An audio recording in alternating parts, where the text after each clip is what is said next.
Okay, I'd like to call to order this regular council meeting. Second item is disclosure of pecuniary interest. Ask any member if they have one of those to declare. Councillor Smith. Yes, I'd like to declare pecuniary interest with regards to item 6.2, the general government report on the waterfront revitalization. My husband, Ryan Smith, is part owner of the Social Athletics of Saugeen Shores. Thank you. Any further declarations? I don't see any. That moves on to additions, deletions. We don't have any of those. We have no public meetings, so that moves on to adoption of minutes. And the first one is the regular council minutes of February 24th, 2020. And I have a motion moved by Councillor Schreider, seconded by the Deputy Mayor, that Council adopt the minutes of the council meeting of February 24, 2020 as presented. Questions or comments to those minutes? Seeing none, all in favor? Carried. Then on to the Committee of the Whole minutes of February 24th, 2020, and I have a motion moved by Councillor Smith, seconded by the Vice Deputy Mayor. The Council note and file the minutes of the Committee of the Whole meeting of February 24, 2020 as presented. Questions or comments to that set of minutes? Seeing none, all in favor? Carried. That moves us on to reports of the Committee of the Whole, and the first one is a public notice report on the 2020 budget approval, and I have a motion moved by Councillor Grace, seconded by Councillor Mayette. The Council of the Town of Saugeen Shores adopts the public notice report dated February 24, 2020, recommending that we, your committee, wish to recommend that Council approve the municipal budget for the year 2020, including the donations recommended by Committee of the Whole, and the Town of Saugeen Shores tax levy be set to $17,242,562, comprising of the following expenditures: $33,270,660 under operating and reserves, capital expenditures of $9,410,306,000 for a total 2020 budget for expenditures of $42,680,966, revenues, operating and reserves, capital $17,667,470. Capital revenues, $7,770,934 for a total 2020 revenue budget of $25,438,404. And then total municipal taxation for operating and reserves capital, $15,603,190, and capital $1,639,372 for a total 2020 taxation budget of $17,242,562. That the Town of Saugeen Shores tax levy therefore be set to $17,242,562. That the BIA levies for 2020 be set at $33,000 for the Port Elgin BIA and $29,350 for the Southampton BIA, and that the tax levy bylaw establishing the 2020 tax rates be considered by Council at a future date. Questions or comments to the resolution? The Vice Deputy Mayor. Thank you, Mr. Mayor. Just a point of clarification about the Lamont Sports Park. When will we, as a council, be receiving a final report in terms of the amount of contribution that's included in this budget for Lamont Sports Park? Is the $1.6 million in this amount or not? So can that be clarified for me this evening?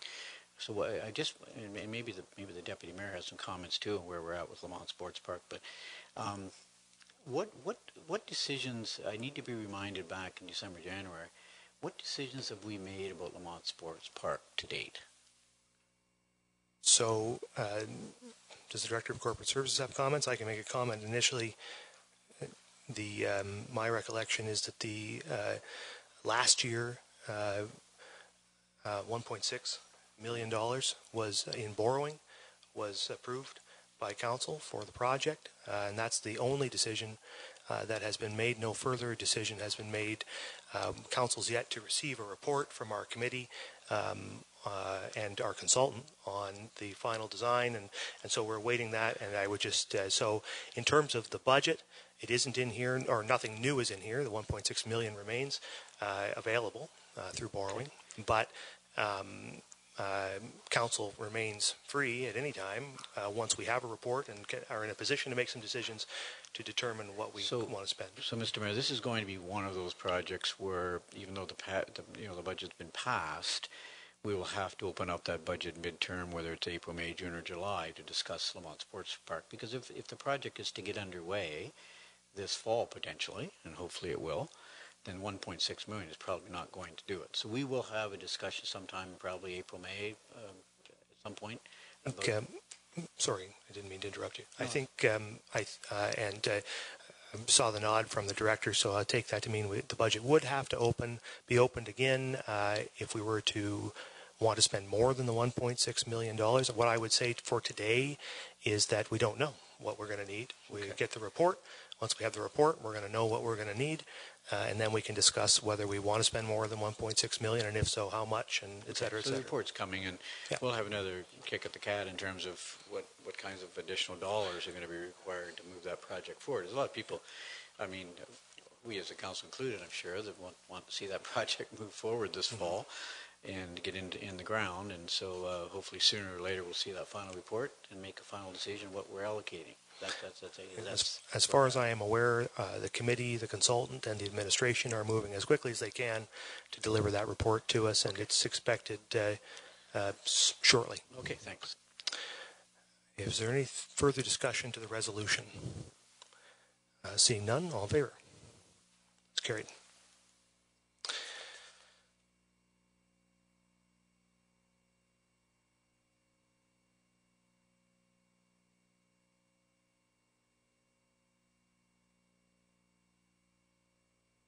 That moves on to the general government report on the waterfront revitalization project, and I have a motion moved by the Deputy Mayor, seconded by Councillor Schreider. The Council of the Town of Saugeen Shores adopts the general government report dated February 24, 2020, recommending that Council approve the recommendations in the Chief Administrative Officer's staff report dated February 24, 2020 regarding the waterfront revitalization project and future town approvals. Questions or comments to the resolution? The Vice Deputy Mayor. Mr. Mayor, I maybe direct this question to the CAO. I've read the report, and I'll be supporting the recommendation this evening because I think there are certain things that we as a council need to send off to staff to make decisions on a day-to-day basis, that we don't become a microscopic council and dive in too much into operations. And I guess I have this question though. I've had some comments about imploring this council to not approve the report, et cetera, et cetera. Mr. CEO, David, could you give us two examples of what I would refer to as minor changes to the Cedar Crescent Village release agreement versus, two decisions that would come back to council that would be more higher level decisions? I certainly am not at all in favor of giving up decision-making power for higher level decisions, and I don't read the report that way. I think that we're going to be given every opportunity to make decisions on the higher level decisions. So could you give me just quickly, we'll bring this to a close then, and hopefully we won't have to discuss it again, what two examples of what we would call lower level decisions that staff are empowered to do, which I believe they should be, versus the higher level decisions where it'd be brought back to council for a decision. ZAO. Yeah, through you, Mr. Mayor, thanks very much for the question, Vice Deputy Mayor. So as council knows, council approves many leases as a regular course of business, and we have lots of leases with lots of different people, and council approves the leases and staff administer them as part of the managing the every day-to-day business. We work within the context of an approved lease, and if there's significant challenges during the course of a lease, we use our good judgment and seek council's direction. So the lease with the waterfront project is signed. It is approved. Council's done that a number of weeks ago, and it's not changing. And no amendments have been recommended. And to answer your question specifically, Vice Deputy Mayor, within the context of the lease, there are elements that are subject to to town approval. And staff recommended that two of the most significant ones remain with council.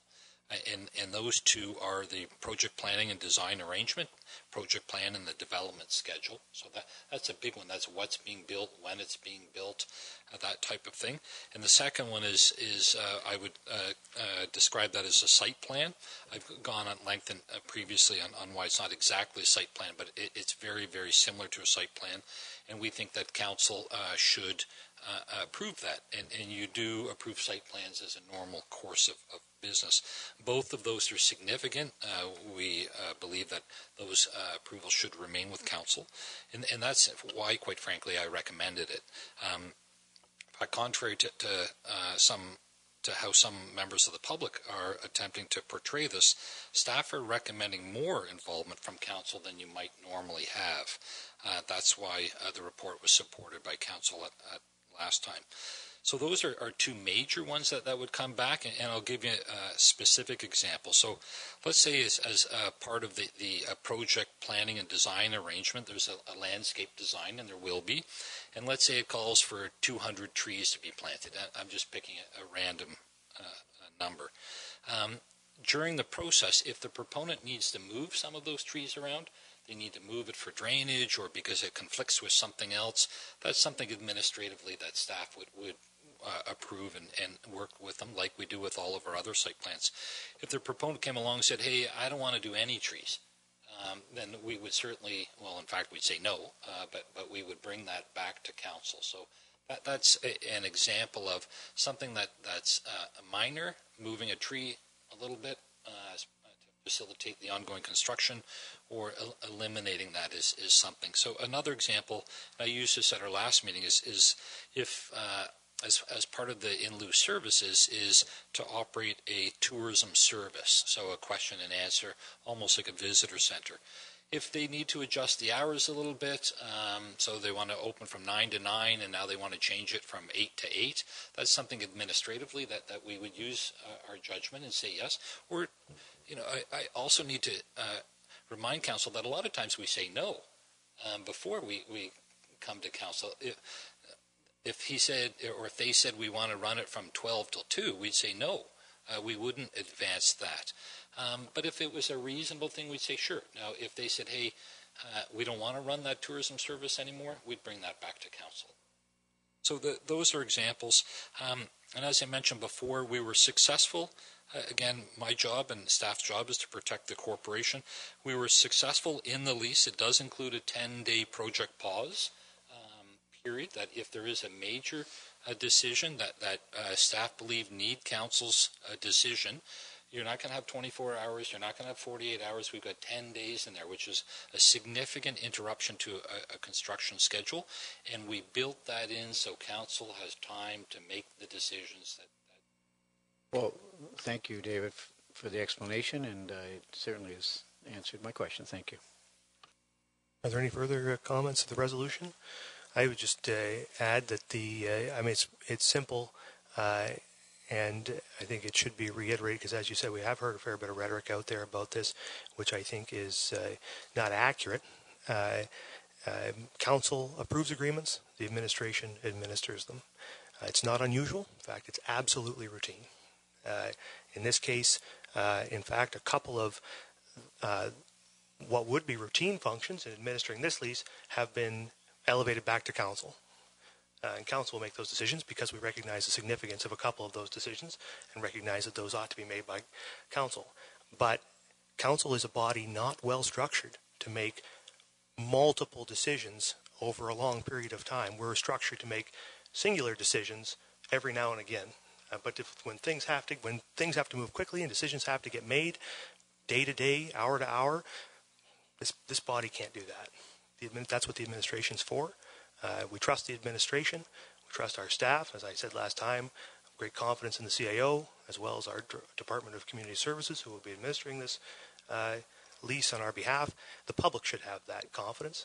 And so I'm looking forward to a successful execution of this particular lease. So, if there's nothing further, all in favor of the resolution? Opposed? That carries. So, Councillor Smith back.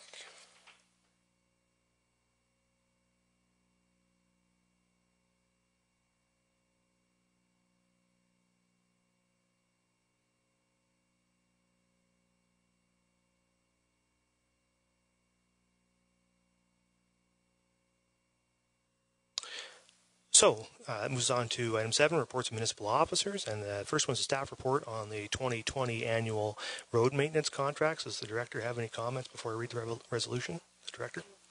I just wanted to give a bit of background that every year we put out these operations contracts. They're for works that we can't complete entirely by ourselves, so there are some that we do lend a hand to the contractors in.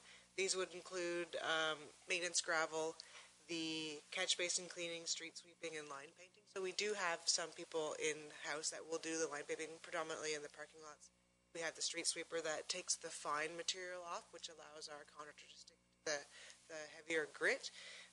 We now have the gravel reclaimer, so we'll be working on shoulders with that one. Whereas route and seal is 100% contractor work that's done. As you can see through the operations budget, some have come in under budget, some have come in over budget, and we present them together because of that net in the GL division. That would be a negative 17 in the budget. What we're going to do is work with both the route and seal and the street sweeping to try to bring that number as close to budget as we can here, but there may be a bit of a difference in that. And the biggest change was the street sweeping, so Mobile wasn't able to commit to closing the RFP, and so it's a different contract.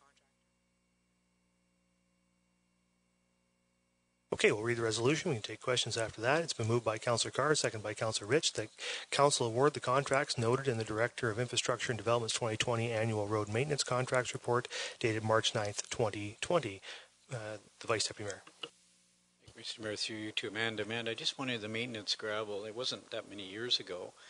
I remember we sat around the council table, and there was, well, it goes back to Stu Dole days, so I guess it was a few years back, but the gravel budget was $25,000, and then it was increased to $100,000, I believe. Yeah, we took a big jump one year during budget.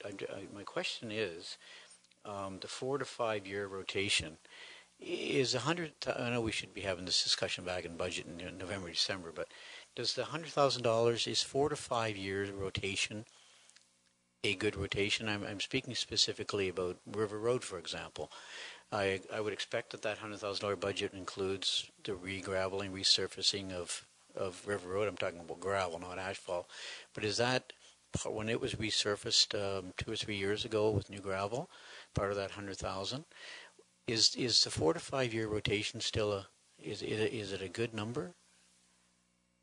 Sure, I don't know the answer to that sitting here. That is the budget, and Stu Doyle would have put together what a reasonable budget, and then the time frame that we could get out of that. We do road patrol, so we are aware of the condition of the roads, and if a road isn't looking that we need it, then I would be looking to the Public Works road patroller to be coming back saying we need to be increasing that frequency. But for the River Road, no. When the River Road is washed out, unplanned by water freezing, that doesn't come out of here. That's an emergency. It's a new this is budget. just the routine re-graveling of gravel. I guess my question was really around the 4 to 5 years. Is it, do we need to be 3 to 4 years or 2 to 3 years? I just wasn't sure from that standpoint, the job we're doing with re-graveling of roads. But for the time being, it seems to be the right number. Through you, right now, most of our gravel roads are in fair to good condition. We aren't seeing them at poor, so it is working. That was my question. Thanks. Further comments? Councillor Mayat. Thank you, Mr. Mayor, and through you. I also have a question regarding the gravel roads, and certainly most of them fall in the neck of the woods that I find myself in most of the time. A few years ago, we made the decision, and I think it was an experiment on River Road, to use the crushed limestone, which certainly offers a more compacted base and greatly reduces the dust. And we had a lot of good feedback from the people on River Road when we did that, because dust is one of the major concerns with living on a gravel road. And calcium can only do so much, but that crushed limestone really goes almost like a concrete finish in the summertime. And that seems to have been expanded to certainly on the second concession that I'm familiar with. So are we talking about using that type of gravel for all of the roads now? And I will say it's great gravel, but it does also get picked up really easily by the plows. And I know a lot of the roadside ditches have nice crushed limestone beds in them now in the bottom of the ditches because of that. So there's give and take of both, but I know it's a lot more expensive than just regular pit run gravel. I don't know the spec offhand. I can look up with RFP what we specified, but it would have to meet the MTO or Ontario.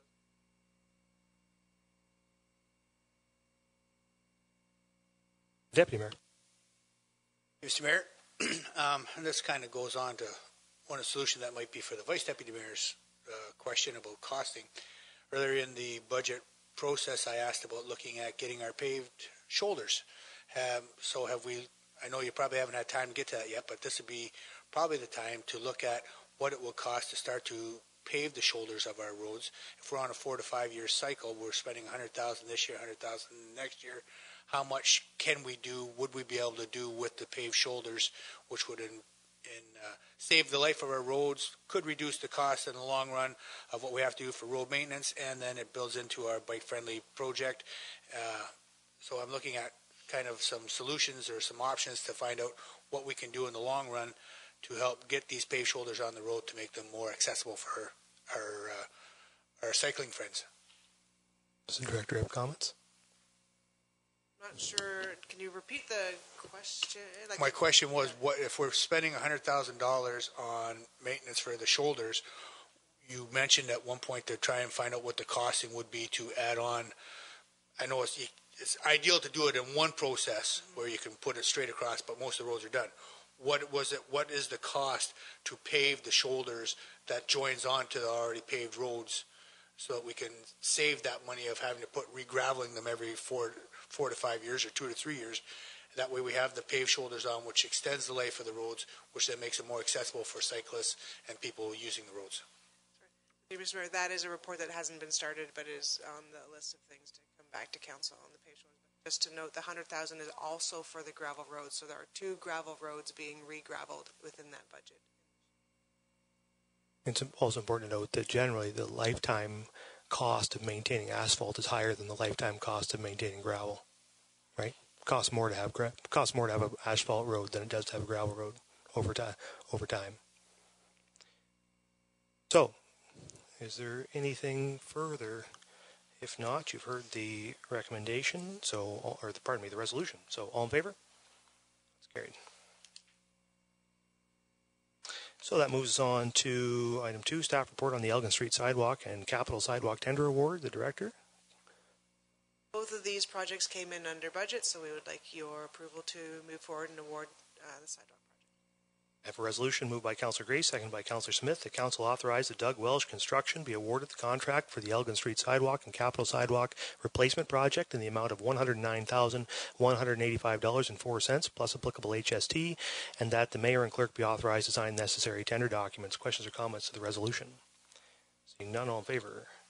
Carried. That moves on to the final one, which is a staff report on single axle plow truck purchase. The director? Simply, we have Viking pieces for all our snowplows, and we would like to continue with Viking instead of trying to put an RFP out for Viking or equivalent. Okay, I have a motion moved by Councillor Rich, seconded by Councillor Carr, that Council authorize staff to single source the purchase of a single axle plow truck from Viking Sives as part of the 2020 capital budget for the quoted amount of $245,645 plus applicable taxes. Those guys are looking at me. I bet you I got their names backwards. All right.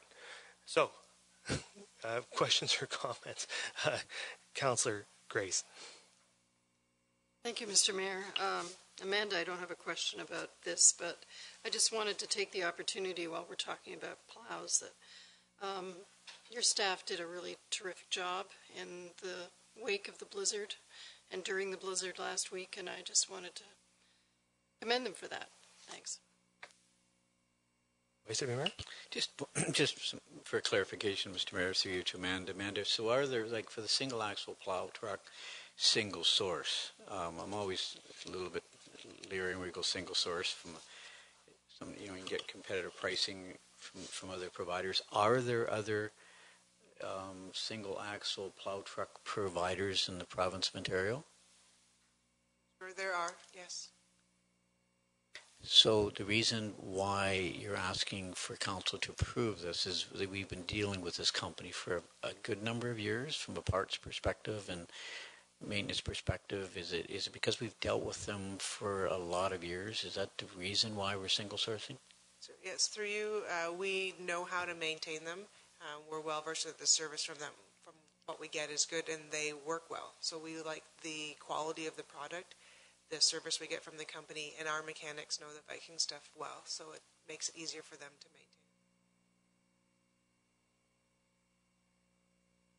maintain. Okay, further questions or comments? Don't see any. All in favor? It's carried. All right, and that moves us then on to the bylaws. We have no motions or notices, and we only have one bylaw on this evening, so I will read the resolution, then we can take questions or comments. It's moved by the Vice Deputy Mayor, seconded by Councillor Smith, that the following bylaws are hereby read a first, second, and third time and finally passed and sealed this 9th day of March 2020. 1, 2020 being a bylaw to authorize a collective agreement with International Union of Operating Engineers, Local 793, and 2, 2020 being a bylaw to confirm the proceedings at the council meetings of the Corporation of the Town of Saugeen Shores. And I know the CAO would like to make a comment. The CAO. Yeah, thank you very much, Mr. Mayor. I just wanted to comment on the collective agreement. I wanted to thank Diane Glebe for her leadership throughout this process and our management staff in developing an agreement that reflects our values, is much more streamlined and brings our employee groups even closer together. I would also like to thank our staff who agreed to the agreement. As mentioned just a few minutes ago by Councillor Grace, they're a hardworking group. They're called out in all sorts of weather, and we appreciate that they were part of the negotiation, of course, and agreed to it. 5-year contract is remarkable and should not go unacknowledged, and I think it reflects a continuing shift in our culture and should be recognized for the stability it will bring to our community. Thank you. I'll also make a comment. I want to echo the CAO's gratitude to the management bargaining team as well as the bargaining team for the union. I think our both teams did exceptional work in delivering this contract, and it really is an exceptional contract. As the CAO mentioned, a 5-year agreement provides exceptional stability to the organization, and the line in here that I think should not be passed by, especially by council, who should bear this in mind carefully as we move forward, and I'll just read it out of the report. The union has agreed that they will not bargain the economic adjustment and will receive what is approved by council annually. This is a extraordinary part of the agreement. It's the first collective agreement that I am aware of since I've been on council where the economic adjustment was not negotiated as part of the contract. And so, I think the way council should take that is as a tremendous responsibility that we bear every year when we set our annual budgets to ensure that all of our staff across the organization, whether they're a member of this union or not, receive a fair cost of living adjustment that meets their needs and allows them to continue to live successfully in the town of Saugeen Shores, just like we want everybody to be able to do. It puts the burden on council, quite frankly, to make sure we make the right decisions when setting annual economic adjustments, which I know we try to do anyway, but we should remember that. But it really is a remarkable document and a remarkable achievement by all parties. And I want to thank them all and thank you all for your hard work. So, with that, you've heard the recommendation, or the resolution, pardon me. All in favor? That's carried.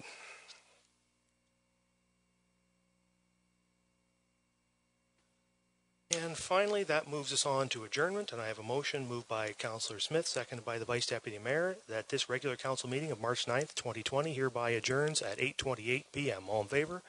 We stand adjourned. Thank you all.